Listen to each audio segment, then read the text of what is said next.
Baik, Assalamualaikum warahmatullahi wabarakatuh. Waalaikumsalam warahmatullahi wabarakatuh. Ketemu lagi dengan Bincang Buku di Dinas Perpustakaan dan Kearsipan Provinsi Banten. Kali ini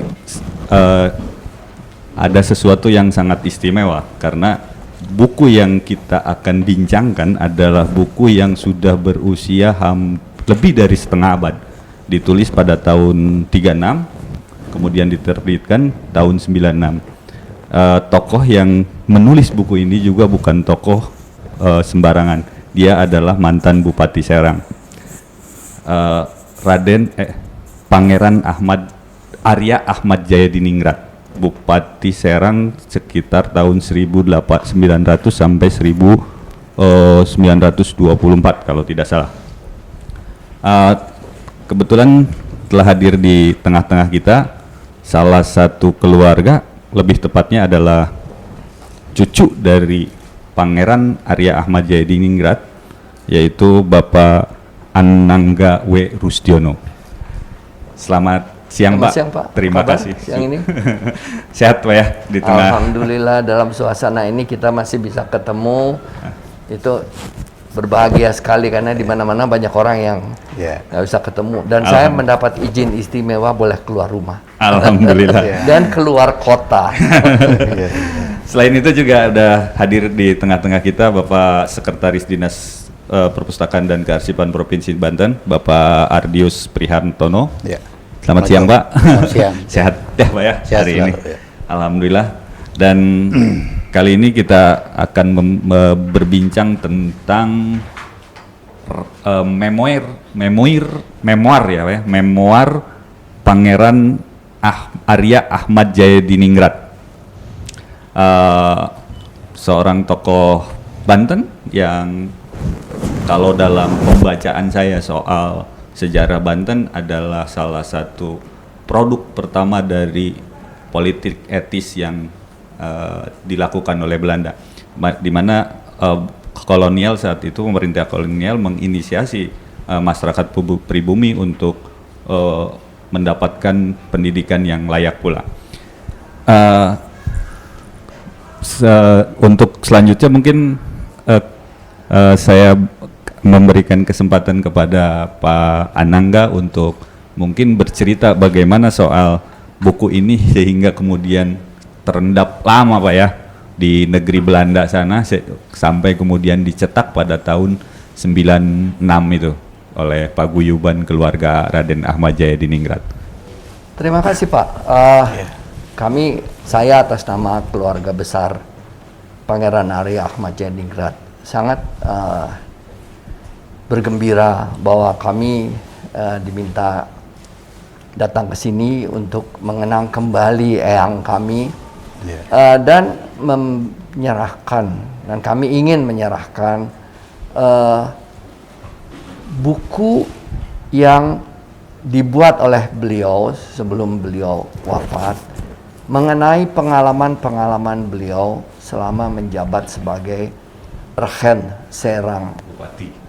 Ya, dulu namanya Regen, sekarang namanya Bupati. Oh, iya. Katanya Bupati sekarang sama Regen dulu rada beda. Jadi buku ini sangat menarik. Jadi tadi Bapak bilang buku ini jadi judulnya itu adalah Herinneringen. Jadi artinya apa yang saya ingat.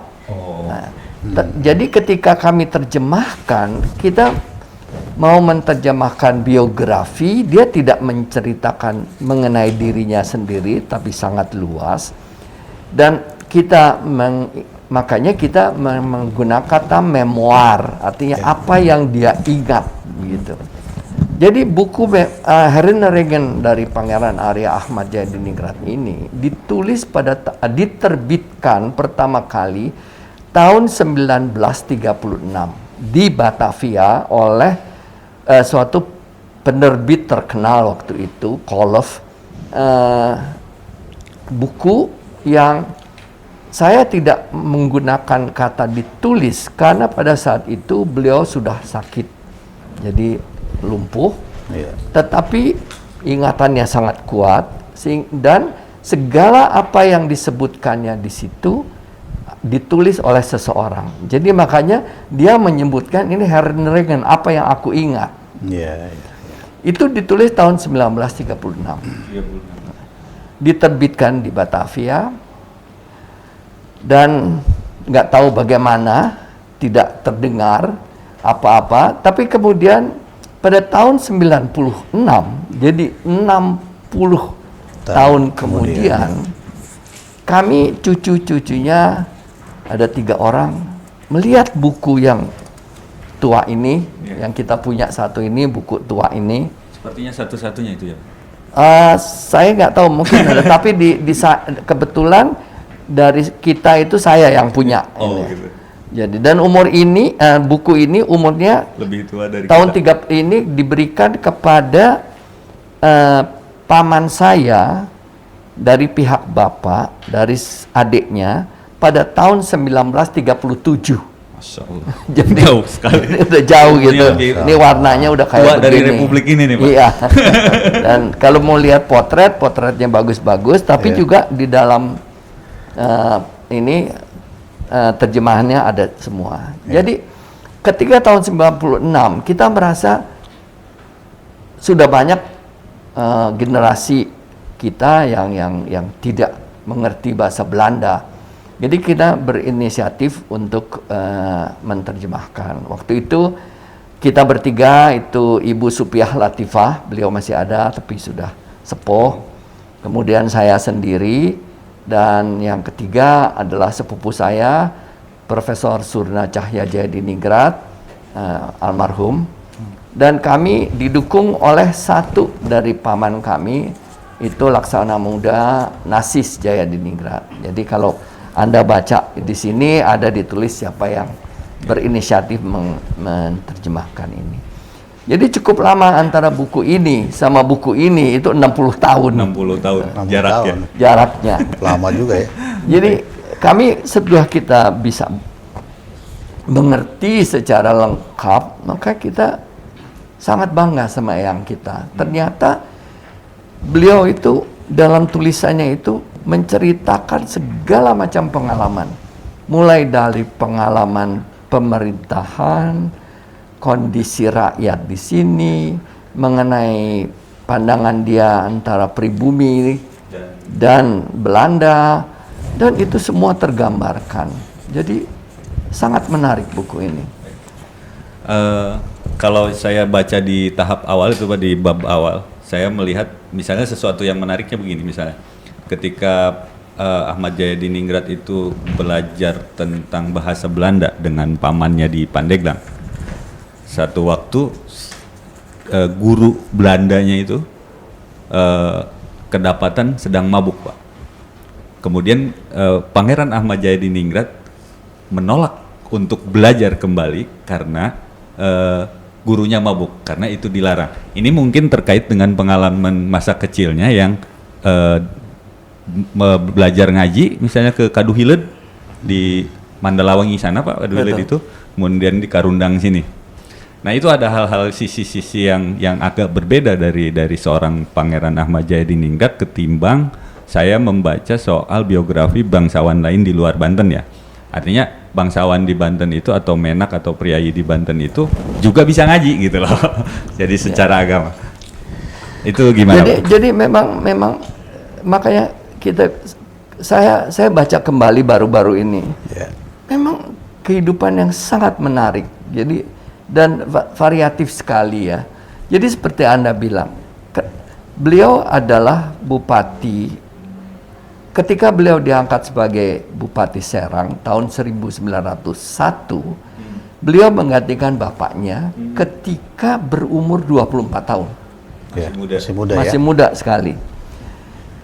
Kenapa beliau diangkat? Karena dia baru 2 tahun sebelumnya menyelesaikan pendidikannya di HBS.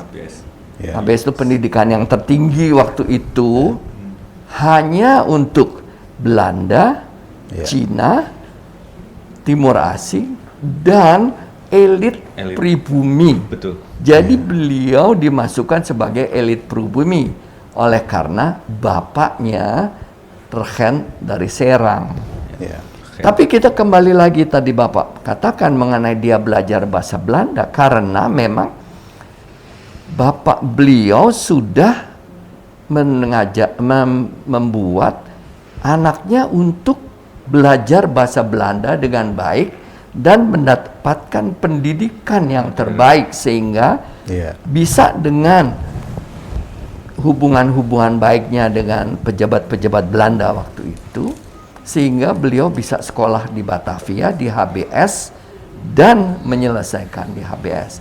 Lalu kita baca lagi, ternyata bahwa pada saat itu, walaupun mereka atau beliau dan saudaranya dididik untuk mengetahui cara dan bahasa Belanda, tapi mengenai kehidupan sebagai orang Islam, dia tetap belajar mengaji di pesantren. Mereka juga juga diberi pengetahuan tentang latar belakang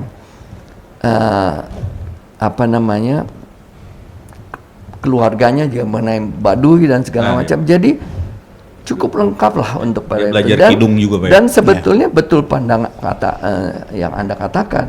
Biasanya begitu orang pribumi belajar Belanda, jadi akhirnya jadi Belanda.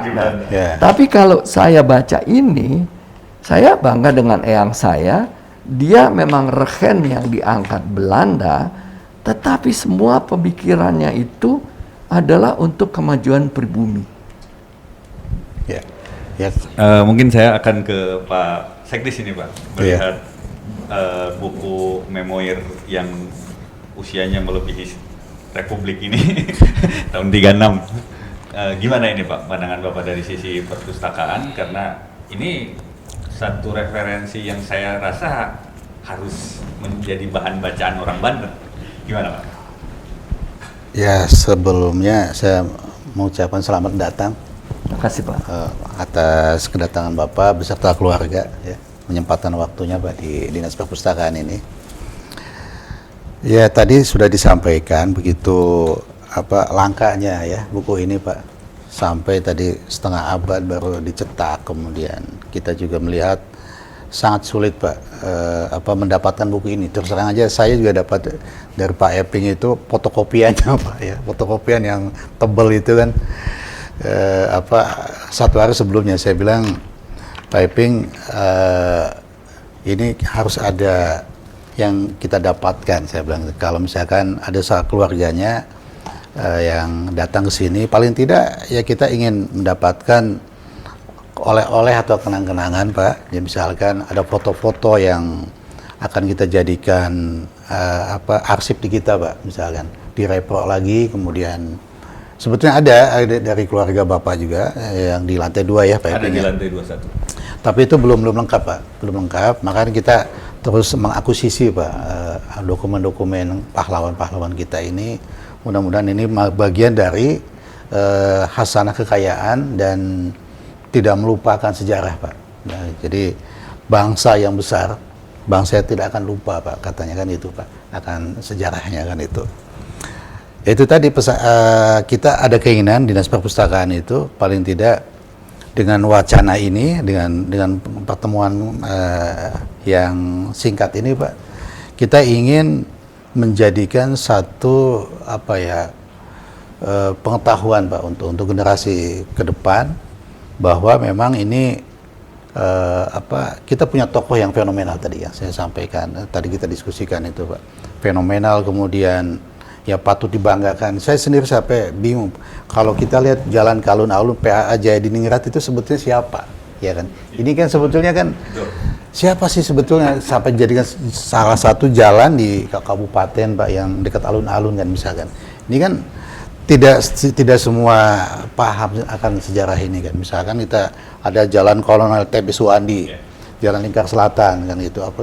Mungkin itu kan semua jalan-jalan nama pahlawan. Nah, pada kesempatan ini saya melalui Pak Eping dan Bapak sebagai cucunya langsung ingin ya kalau misalkan ada oleh-oleh lah dari Bapak misalkan ya untuk kenang-kenangan kita Pak, misalkan tadi ada foto-foto yang akan kita repro, kemudian akuisisi, ya peninggalan semacam dokumentasi lah Pak ya, dokumentasi. Kalau diperkenalkan izin nanti misalkan suatu saat kita ya ke keluarga Paguyuban misalkan datang gitu ke sana, ya mohon izin Pak ya nanti kita silaturahmi. Gitu. Ya.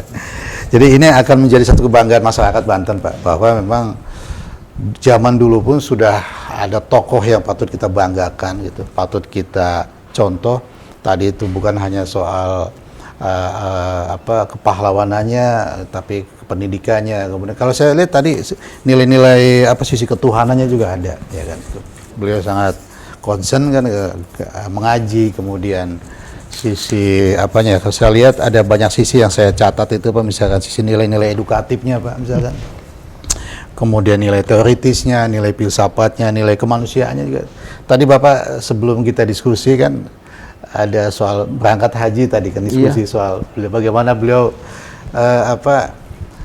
berangkat ke haji itu jadi ada satu parameter sendiri ya menurut beliau kan itu kan. Dan itu luar biasa sekali kan itu. Itu saja mungkin beberapa yang ingin kita sampaikan Pak pada kesempatan ini. Mudah-mudahan ini ajang silaturahmi kita Pak ke depan untuk menselaraskan konsep-konsep sejarah yang ada di Banten ini Pak Iping. Oke, siap. Ya. Baik, saya kembali ke Pak Anangga ini Pak.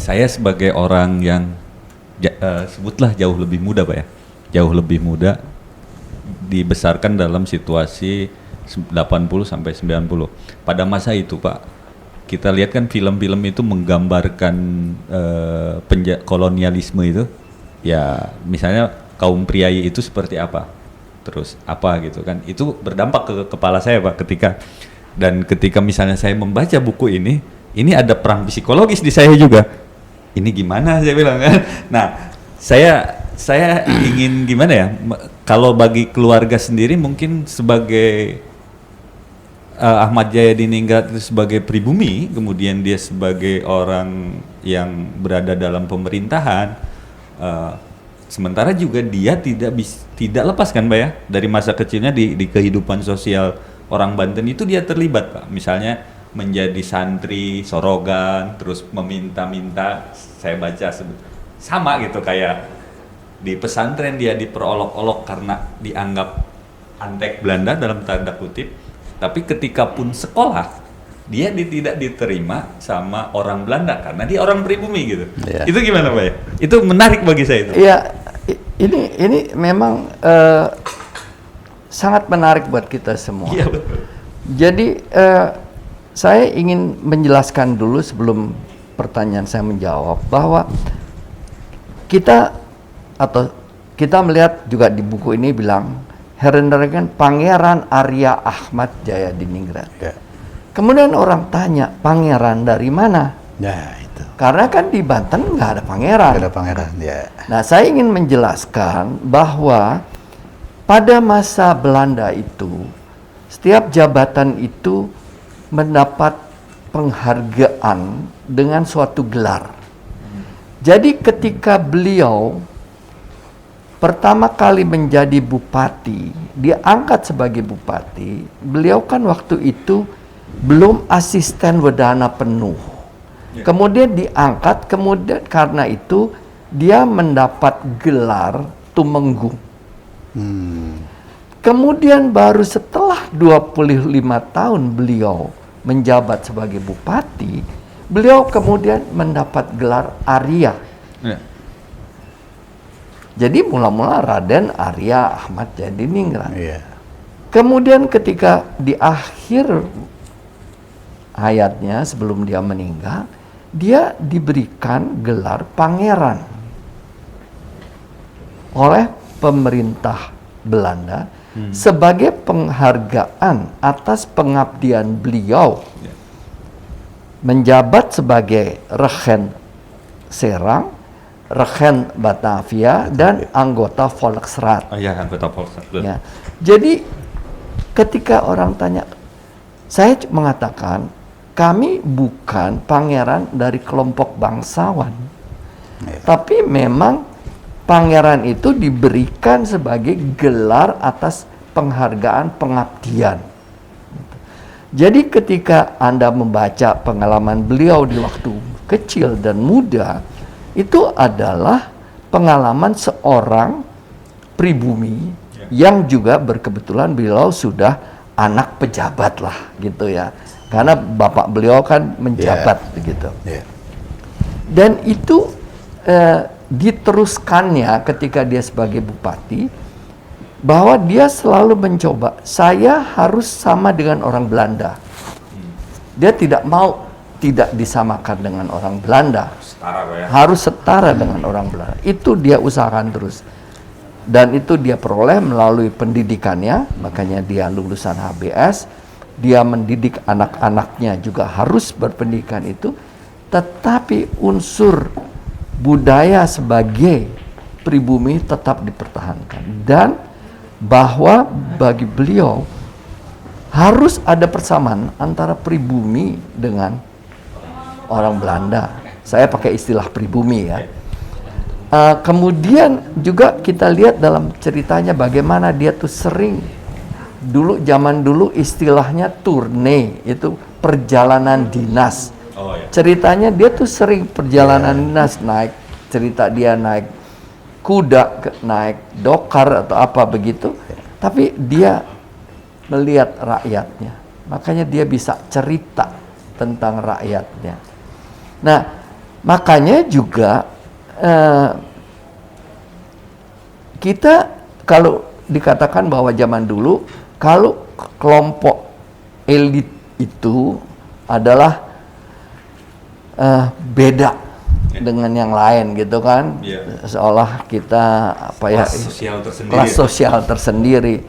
Tapi di sini saya melihat bahwa beliau sudah menempatkan diri beliau bahwa bukan begitu. Sebagai jabatan saya akan berusaha bahwa saya sama dengan Belanda, tapi saya tetap Indonesia, karena di dalam pemikiran beliau selalu bahwa dia paling tidak suka pribumi dibedakan.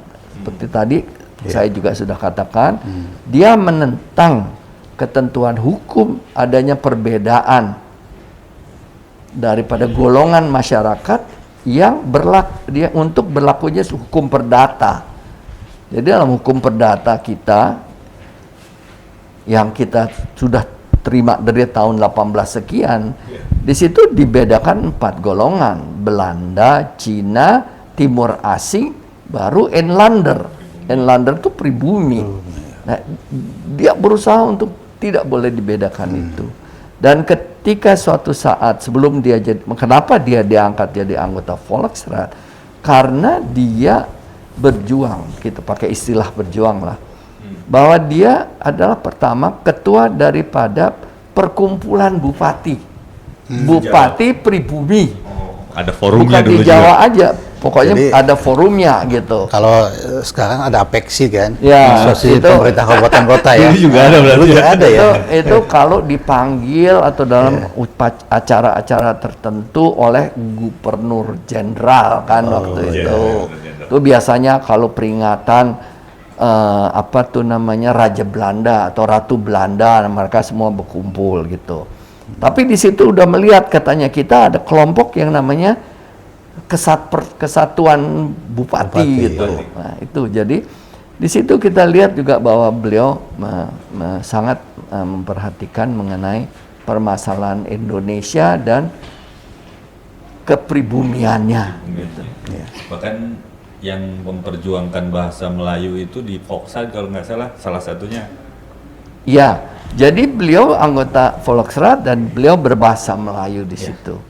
Dan perhatian beliau itu betul-betul kemana-mana. Jadi masalah pemerintahan, masalah agama, kebudayaan, semua. Malah ketika beliau masa itu 1900 itu beliau sudah memikirkan mengenai lingkungan hidup. Karena nanti di sini kita ada suatu artikel yang kita temukan di suatu majalah kaum Pamong Praja Bumi Putra, tulisan beliau dalam bahasa Melayu mengenai hutan. Dia bilang mengenai pohon, bahwa pohon itu adalah sama dengan manusia.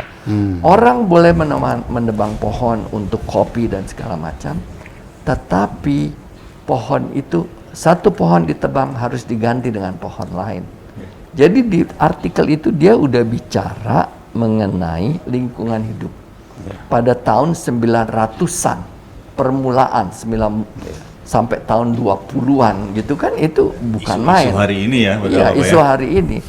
Dia bicara tadi seperti Bapak bilang, bicara tentang naik haji.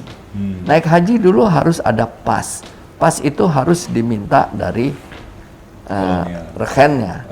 Nah, tapi dia bilang siapa yang bisa naik haji? Iya kan? Ada yang memang naik haji pengen jadi haji dan pengen sekolah di situ, sekolah agama. Ada yang memang cuman mau ke sana aja, ada yang berniat tidak mau balik lagi gitu. Jadi di situ dia bahas.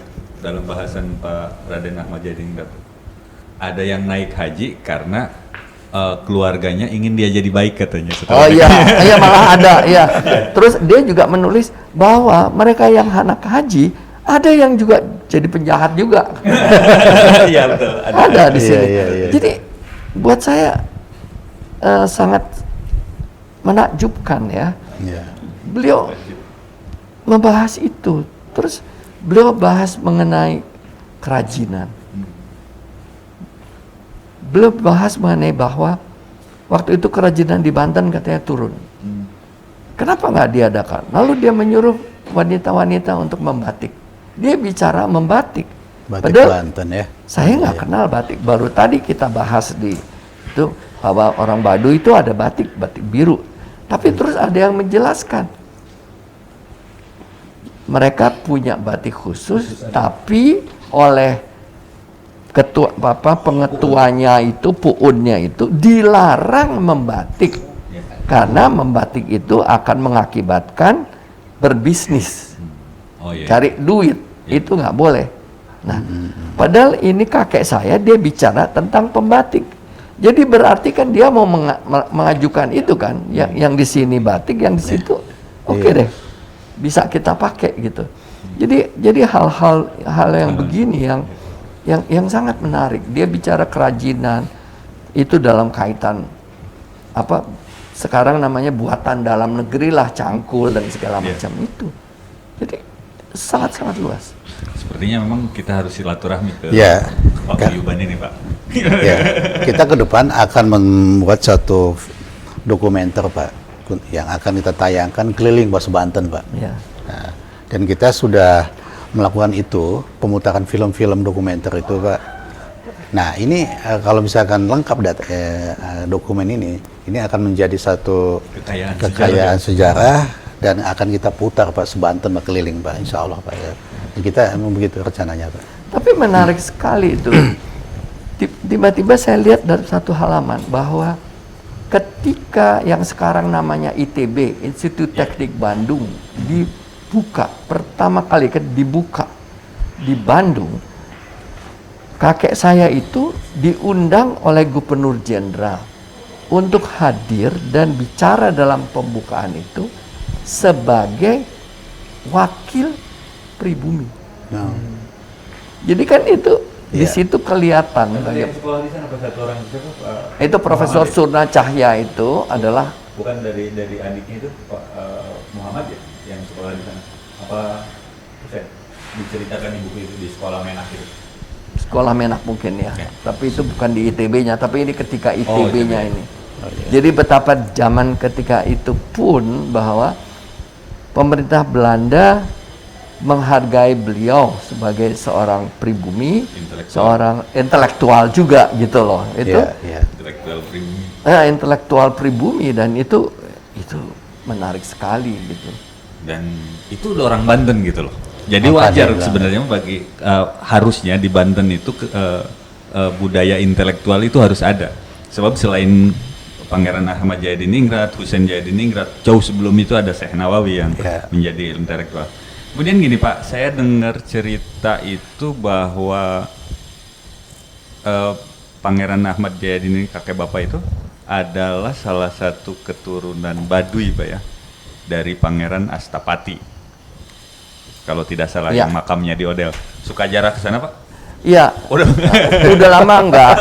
Udah lama enggak. Odel ya, Banten apa Model ya? dulu ketika orang tua kita masih ada, mereka masih ada tiap kali tahun, tapi kita nggak ada. Tapi memang itu, beliau menceritakan bahwa beliau memang ada keturunan dengan Baduy, dan dia sebutnya pada akhirnya dia bicara sedikit mengenai Arca Domas, mengenai Puun dan segala macam, tapi dia bilang yang diketahui jelas adalah saya keturunan dari Pangeran Astapati, yang adalah dari anak Puun yang mengabdi pada Sultan Tirtayasa, kemudian karena pengabdiannya diberi gelar Pangeran Astapati. Tetapi di dalam buku ini tidak terlalu banyak disinggung mengenai Baduy dan sejarahnya. Karena beliau mengatakan pada suatu saat, pada masa itu memang Belanda melihat adanya suatu masyarakat Baduy yang dibahas. Beliau diminta untuk membuat suatu laporan tentang masyarakat Baduy ini. Beliau mengatakan bahwa laporan itu sebetulnya, tugas itu sebetulnya harus diberikan kepada Regen Lebak.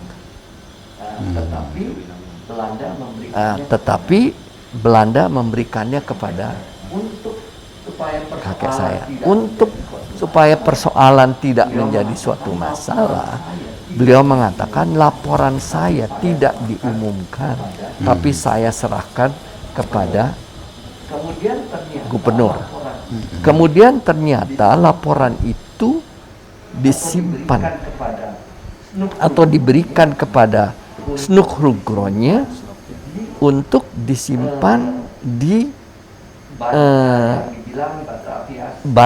yang dibilang Batavias, jadi ilmu pengetahuan dan kebudayaan dari Belanda. Saya rasa itu yang dibilang sekarang itu Museum Nasional.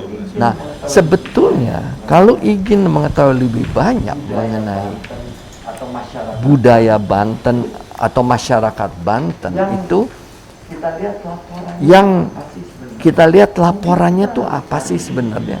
Mungkin kita harus cari di situ, di Museum Nasional, atau mungkin di negeri Belanda di KLMV ya, itu yang terkenal itu kan di Leiden.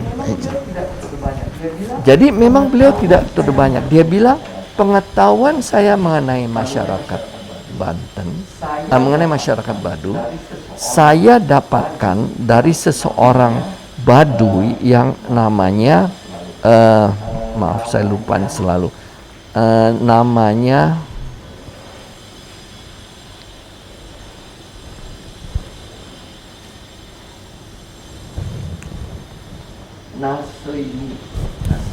Nasoini. Nah, orang inilah yang merupakan sumber bagi kakek saya mengenai masyarakat Baduy. Tapi dia ada menuliskan bahwa hubungan beliau dengan Puun di Baduy cukup intens karena setiap tahun pimpinan Puun di Baduy akan datang bertemu dengan beliau. Itu Seba Baduy itu Pak. Ya, namanya Seba Baduy ya. Jadi menemui beliau dan beliau akan bertemu dan bicara dengan banyak hal dan segala macam pengetahuan atau pandangan mereka. Sampai hari ini tuh masih Pak. Dan itu di sini diceritakan bahwa yang bagi dia sangat mengesankan karena pada suatu saat dalam pertemuan itu tiba-tiba Puut Inu mengatakan akan terjadi sesuatu yang menyedihkan pada keluarga Anda, yaitu istri beliau yang pertama itu meninggal sesudah itu. Jadi dia sudah semacam diberi tanda. Jadi itu yang beliau bicarakan mengenai masyarakat Baduy. Tapi bagaimana masyarakat itu tidak terlalu banyak disinggung di sini. Jadi saya juga bilang tadi saya ketemu juga saya nggak bisa memberikan apa-apa karena saya dasarnya ini.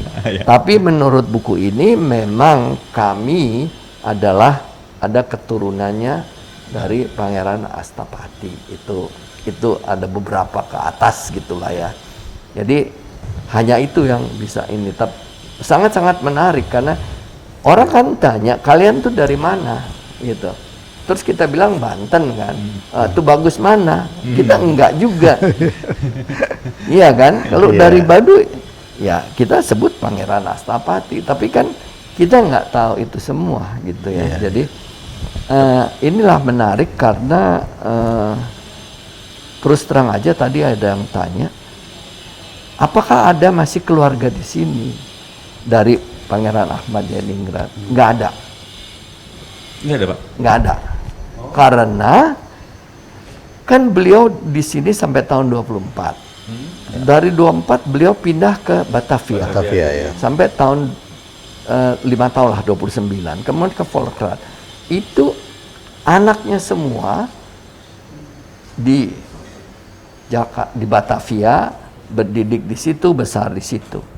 Kemudian akhir hayatnya beliau ketika sakit, beliau tinggal di daerah Cikampek, yang sekarang Desa Jomin, disitulah beliau dimakamkan. Jadi nggak ada kesini gitu. Jadi memang orang tanya, apakah ada? Saya harus bilang tidak ada.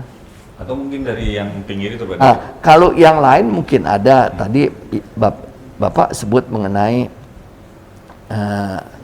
Mbak Rifki Jayadiningrat. Nah, keturunan Rifki Jayadiningrat ada.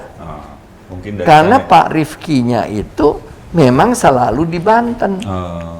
Gitu loh. Jadi kalau bicara Ahmad Jayadiningrat nggak ada. Tapi kalau yang lain dari adik-adiknya masih ya ada. Adik-adiknya pasti ada. Terus gini, Pak. Mungkin ya kita bisa bilang bahwa Ahmad Jayadiningrat ini adalah orang Banten kan, Pak ya? Iya. Nah, masih ada keterkaitan batin nggak nih keluarga Paguyuban itu dengan Banten misalnya? Iya, begini ya. Kami harus mengatakan iya. Karena gimana juga kita tidak bisa keluar dari itu ya. Karena memang di sini kan, apalagi buku ini mengatakan kalian dari sini. Lama lagi Pak itu. Kakekku kelahiran Pandeglang. Pandeglang ya. Kabayan lagi. Ketika orang tua saya masih ada, mereka masih tiap tahun ke sini berziarah atau apa. Kita kadang kumpul di kabupaten waktu itu ya. Jadi itu saja. Tapi ketika generasi di atas saya makin lama makin kurang, ya kitanya juga kurang ini ya perhatian. Jadi sebenarnya kita, kalau saya sekarang mengatakan, kita sekarang disatukan dan berterima kasih oleh buku ini. Ini bukti bahwa kita satu. Iya kan? Kalau enggak, dari mana? Kita nggak bisa bilang, oh menurut si ini, enggak. Menurut buku ini, kita ini. Gitu. Jadi ini betul-betul buat kita berharga sekali. Gitu. Itu juga kalau meminjam istilah Bu Lisa, Pak. Bu Lisa itu bilang sama saya, mungkin katanya buku ini memang pengen pulang ke tanah kelahirannya gitu kan. Jadi ketemunya nggak sengaja Pak dengan saya di tempat cuci mobil. Ngobrol-ngobrol gitu. Tapi mungkin emang jalannya itu. Saya juga mengatakan demikian. Yang membawa saya ke sini ya itu cucu saya. Si Fasya itu. Itu cucu nggak tahu dari mana, taunya dia lari ke Baduy, tahu-tahu dia ngomong sama saya. Dia bilang, dia panggil saya Opi, saya dari Baduy ini. Hah? Ngapain kamu ke sana? Karena saya nggak bisa membayangkan bahwa dia punya keterikatan ke sini. Kan dia ada kakeknya, ada ibunya, ada itu yang ini orang Jakarta, sekolah dia di Australia, di mana nggak ngebayangin ya dia ke sini. Tapi ya mungkin dia jalan yang bikin ini supaya bilang sama kita semua yang tua-tua, karena saya udah generasi yang dia bilangnya sepuh ya gitu. Saya udah nggak mau, tapi ternyata iya gitu. Jadi saya terima kasih sekali bahwa juga ada minat juga dari pemerintah Provinsi Banten makasih, Pak. untuk mulai melihat pada buku ini. Dan saya kemudian ketika saya baca lagi, udah 2 hari saya baca sampai di tanda ternyata saya bangga sekali sama yang saya. Dan memang patutlah beliau atau apa yang dituliskan beliau ini jadi referensi. Ini betul gambaran masyarakat di sini, ya itu tidak bisa, bukan suatu pertanyaan, memang itu faktanya demikian. Dan saya harap bahwa mungkin seperti Bapak bilang ini jalannya, ya siapa tahu nanti kita bisa bincang-bincang dengan Pak Gubernur atau apa, nanti kita buka ini, sesuatu. Insya Allah nanti YouTube ini Pak acara akan kita atau sampaikan. Apa ya nanti. Ya, terus saya kepikir tadi Bapak bilang ada ruang Hussein, mungkin siapa tahu kita bikin ruang Ahmad Jaieningrat, nggak tahu di mana. Tapi beliau kalau saya baca ini sangat berbuat banyak untuk daerah ini. Untuk Banten. Ya, Banten. Dan saya harus mengatakan rakyat suka sama dia. Karena saya ingat ibu saya cerita bahwa ketika mereka masih di Banten, kalau Lebaran itu yang namanya orang datang dari mana-mana desa bawa segala macam apa tuh palawija dan segala macam ke kabupaten gitu. Itu di buku itu juga diceritakan sih waktu bapaknya Ahmad Jaieningrat meninggal, itu warga sampai tidak tertahan katanya masuk ke kabupaten, baik kiai dan lain sebagainya. Mungkin gini Pak, ini terakhir Pak, saya ingin tanyakan begini, mungkin apa warisan yang mungkin bisa diambil oleh generasi muda Banten nih, khususnya Banten, dari kisah Ahmad Jaieningrat ini? Soal intelektual gitu atau mungkin saya mengambil beberapa hal ya. Orang selalu mengatakan masyarakat Baduy, apalah istilahnya ya, maaf, apa tidak modern, tidak ini. Saya bilang biarkanlah mereka di sana. Dia hidup dengan alam. Memang kita harus bersyukur masih ada mereka gitu ya. Jadi juga bukan berarti to be preserved untuk di kayak apa ya, kayak di Amerika tuh ada Indian dijadi reservasi gitu, jadi tontonan. Enggak, mereka hidup sebagaimana dia, kita mencoba untuk mengikuti jalan mereka. Dan menurut saya bagus sekali mereka sudah membuka sebagian daripada kehidupan mereka. Ada yang dibilang Baduy luar begitu ya. Nah, kalau untuk Banten sendiri menurut saya yang paling bagus di sini bahwa persatuannya itu ada, semua tuh sama. Beliau bicara tentang pesantren, jadi kan pendidikan itu ada, nggak dipertentangkan. Beliau bicara bahwa pendidikan Belanda perlu, jadi itu juga pendidikan itu perlu, modern tuh perlu juga gitu. Tapi pendidikan agama perlu juga gitu. Nah itu kita pertahankan aja itu. Dan saya rasa untuk Banten pada masa kini di mana pemerintah, kita kan pemikirannya zona ekonomi yang baru, apa namanya, penyeberangan yang segala macam industri di sini. Tapi Bantennya sendiri mesti budayanya, masyarakatnya harus dipertahankan dan harus yakin gitu loh, harus bangga dengan kebantenannya. Peninggalan sejarah banyak, iya kan? Kita mau bisa, kita anggap aja lah peninggalan sejarah itu Baduy gitu ya. Tapi kan ada candi ini, ada Kesultanan Banten, ada Masjid Banten, ada macam-macam kan itu.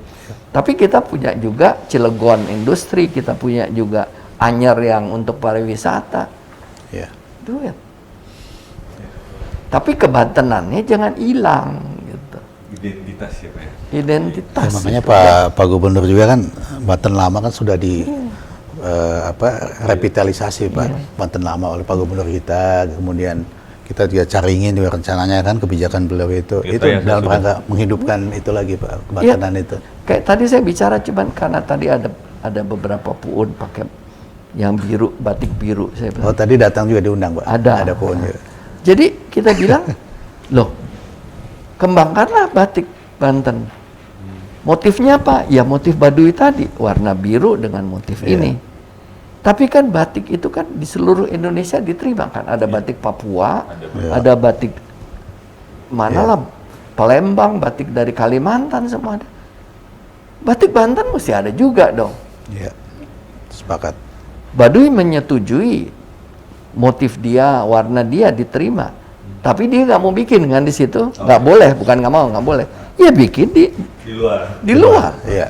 Tapi kan itu batik Banten. Punya identitas khas.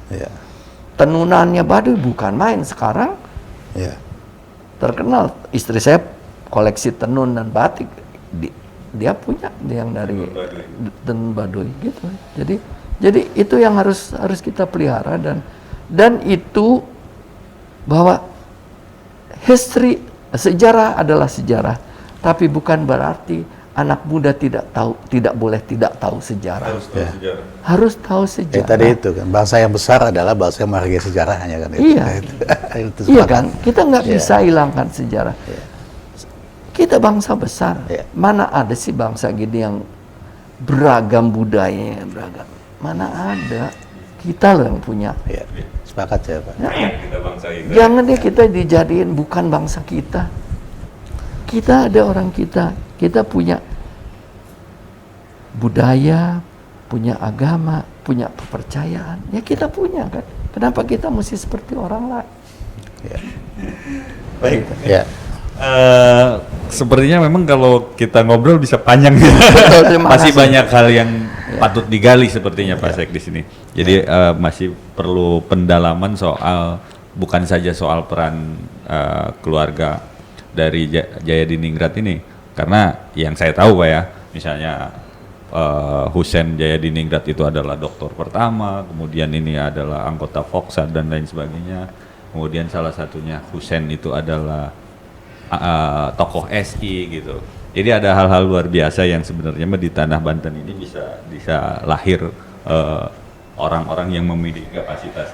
Hanya tinggal mungkin memperjuangkan dirinya untuk setara dengan orang lain melalui pendidikan dan lain sebagainya, itu yang harus dilakukan mungkin. Iya.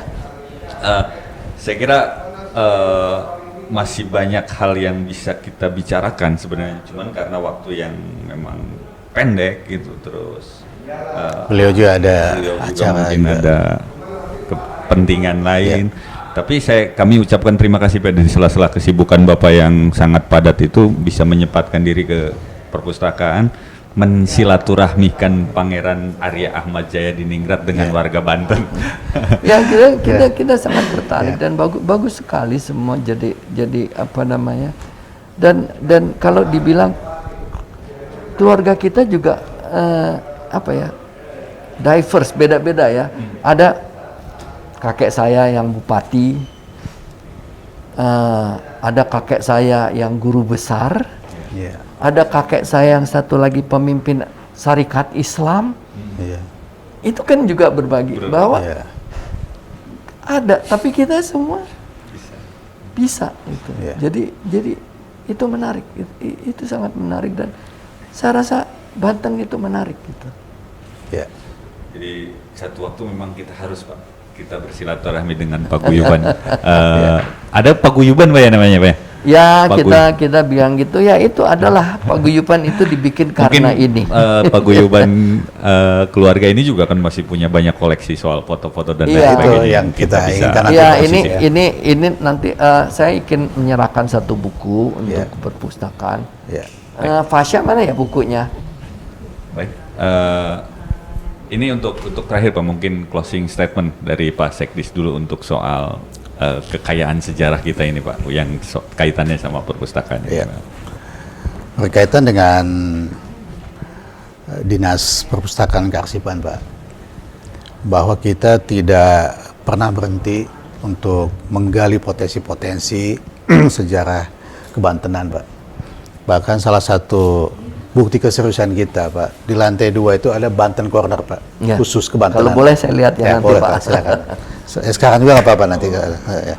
Dan itu bukti bahwa kita memang ingin membuktikan kata Bapak tadi, ada entity gitu, ada identitas bahwa kita Banten harus eksis di mata dunia internasional kembali. Dan salah satu langkah kecil sebetulnya Pak dari pemerintah Provinsi Banten itu yaitu dengan menghadirkan Banten Corner Pak di Dinas Perpustakaan Kearsipan Banten itu. Itu saja mungkin Pak yang akan kita kembangkan ke depan itu.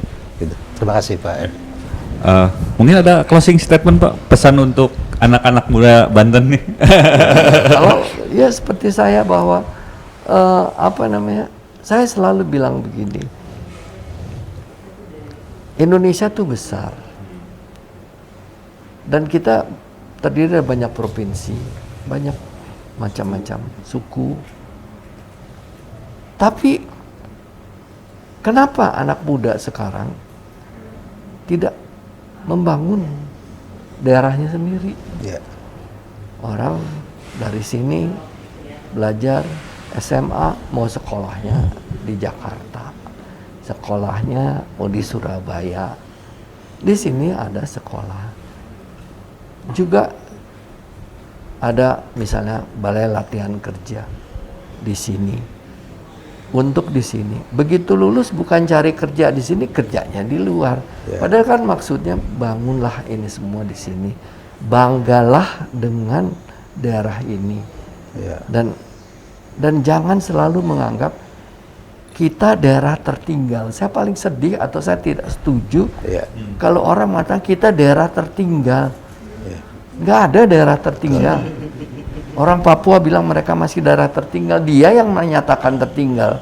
Kan pemerintah kan nggak dibikin ini, bikin ini, semua maju. Sini juga apa yang tertinggal gitu loh. Jadi buat yang muda, banggalah dengan daerah ini dan berbaktilah pada daerah ini. Karena banyak orang besar juga lahir dari daerah ini. Gitu. Baik, terima kasih Pak Anangga, Pak Sekdis, Pak Ardius. Bahagia sekali hari ini sudah kita bisa berbincang walaupun sebentar Pak ya, karena masih banyak hal sebenarnya yang bisa kita bincangkan di sini. Tapi sebelum kita tutup, Pak Anangga ini selain membawa pengetahuannya soal kakeknya, dia juga akan menyerahkan salah satu koleksi buku memoir Ahmad Jayadiningrat kepada Dinas Perpustakaan dan Kearsipan Provinsi Banten. Buku ini buku yang sangat mungkin tidak dijual bebas sebenarnya mah. Dia ada di kolektor-kolektor buku. Tapi isinya kalau saya baca sekilas itu adalah buku yang punya syarat pengetahuan tentang Banten, tentang warga Banten, bukan hanya tentang Pangeran Ahmad Jayadiningrat. Buku yang Mbak Fasya, bukunya ada. Jadi hari ini kita ada penyerahan secara simbolis buku yang dari keluarga Pangeran Arya Ahmad Jayadiningrat kepada pemerintah Provinsi Banten, dalam hal ini adalah Dinas Perpustakaan dan Kearsipan. Baik, dengan segala hormat, buku akan disampaikan kepada Gimana Bapak di sini atau Pak Usman sini, Pak Kabit. Ini adalah Kabid Deposit Pak, layanan yang akan yang bertanggung jawab. Sini Pak Di Osman. mana? Bapak Saya di geser sini. ke sebelah sini. Punten. Pak Osman sini. Oh, Pak, siap. Ya, silakan. Ini Ini kepala bidang deposit nanti akan di- untuk ini kan koleksi Banten Untuk- Corner. Ya. perpustakaan Ya. semoga bisa dipergunakan. Amin. Ini gambar beliau ketika mendapat gelar pangeran. Ya. Terima kasih atas buku ini. Buku ini sangat bernilai sekali buat kami dan nanti buat masyarakat Banten. Karena Banten Corner itu tempat untuk penelitian dan para mahasiswa masyarakat umum yang mencari informasi melalui buku buku yang bernilai. Terima kasih. Terima kasih. Kita juga bergembira Ya. bahwa Ya. Kasih Pak. diterima. Ya, ya. Kasih Pak. Ya udah, sediain aja. Bawa aja Pak Osman. Foto bersama. Oh, ya? foto bersama. Foto bersama. Nanti foto bersamanya Pak. Kita tutup closing dulu. dulu. Baik, teman-teman sahabat perpustakaan, hari ini kita sudah melakukan bincang buku soal salah satu tokoh yang lahir di Banten dan melahirkan tokoh-tokoh, salah satu keluarga yang bisa melahirkan tokoh tidak hanya sebagai birokrat, tapi juga melahirkan intelektual. Kita mungkin hanya mengenal jalan PAA Jayadiningrat yang ada di Kaloran. Itu hanya sekedar nama jalan kalau misalnya kita pengetahuan sejarahnya terbatas. Tapi ketika Anda membaca buku memoir ini, mungkin Anda akan lebih tahu lebih banyak soal tokoh yang dituliskan sebagai nama jalan. Terakhir, Historia Vitae Magistra katanya, sejarah selalu mengajarkan kebijakan.